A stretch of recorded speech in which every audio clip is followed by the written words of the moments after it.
ఓం నమో వెంకటేశాయ. అందరికీ నమస్కారం. తిరుమల వెంకటేశ్వర స్వామి అభిషేకానికి పునుగుపిల్లికి సంబంధం ఏంటి? పునుగుపిల్లి లేకపోతే స్వామివారి అభిషేకం జరగదా? స్వామివారి వాహనమైన గరుడ పక్షి ఈ అభిషేకం కోసం ఏం చేసింది?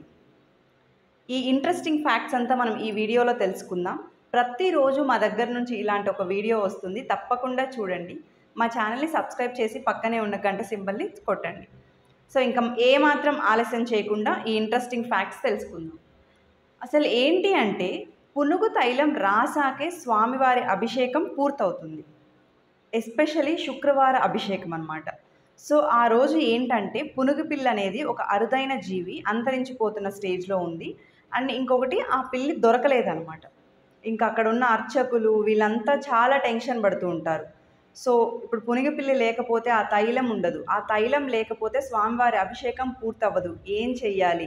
ఆఫీసర్స్ని కాంటాక్ట్ అయినా కూడా ఏ యూజు లేదనమాట. సో ఇంక ఏం చేసేది ఏం లేక దేవుడిపైనే భారం వేసి ఒక్కొక్కరు గోవిందనామాలు స్మరించుకుంటూ వాళ్ళ ఆర్తనాదాలు చెప్పుకుంటున్నారు. ఎలా స్వామి, నువ్వే మాకు దారి చూపించు అనేసి వాళ్ళు వేడుకుంటున్నారు. సో ఈ సమయంలోనే ఒక మహా అద్భుతం జరిగింది.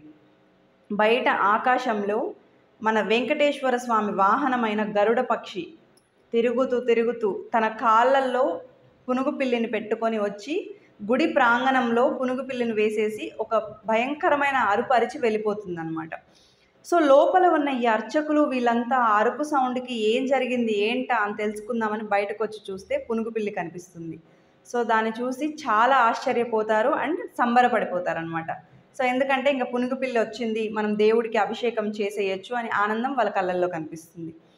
అసలు పునుగు తైలంని ఎలా తయారు చేస్తారు అంటే, ఒక గంధపు చెక్కని ఒక చెక్క బాక్స్లో, రంధ్రం ఉన్న బాక్స్లో, ఆ రంధ్రం నుంచి గంధపు చెక్కని అందులో పెడతారనమాట, ఒక పెద్ద కర్రని. సో అందులోకి పునుగు పిల్లని కూడా వదులుతారు టీటీడీ వాళ్ళు. అదేంటంటే దాని బాడీ నుంచి రిలీజ్ అవుతున్న ఫ్లూయిడ్స్ అంతా మామూలుగా ఆ గంధపు చెక్కని ఆనించుకుంటూ కదిలిస్తూ ఉంటుందన్నమాట. సో ఆ గంధపు చెక్కకు తగిలిన ద్రవాలని తీసుకొని ఇంకొన్ని తైలాలతో మిక్స్ చేసి ప్రిపేర్ చేస్తారు పునుగు తైలం అనేదాన్ని. సో స్వామివారికి శుక్రవారం అభిషేకం అయిన తర్వాత ఆ పునుగు తైలాన్ని స్వామివారికి అప్లై చేశాకే స్వామివారు ఆ సుగంధ ద్రవ్యాల వాసనతో శాంతింపబడతారు అని చెప్తుంటారు. అండ్ ఇంకొకటి ఏంటి అంటే, మామూలుగా చాలామంది నాస్తికులు, దేవుణ్ణి నమ్మని వాళ్ళు ఉంటారు కదా.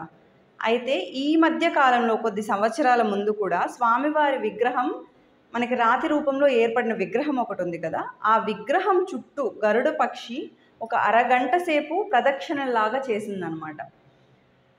ఇంకోటి ఏంటంటే, మనం దేవుణ్ణి ఏదో ఉన్నాడా లేడా అని డౌట్తో నమ్మడం కంటే ఆయన మీదే 100% భారం వేసి నువ్వే నాకు దిక్కు నాయనా అని వేడుకున్నాము అంటే ఖచ్చితంగా గోవిందుడు మన వెంటుంటారు.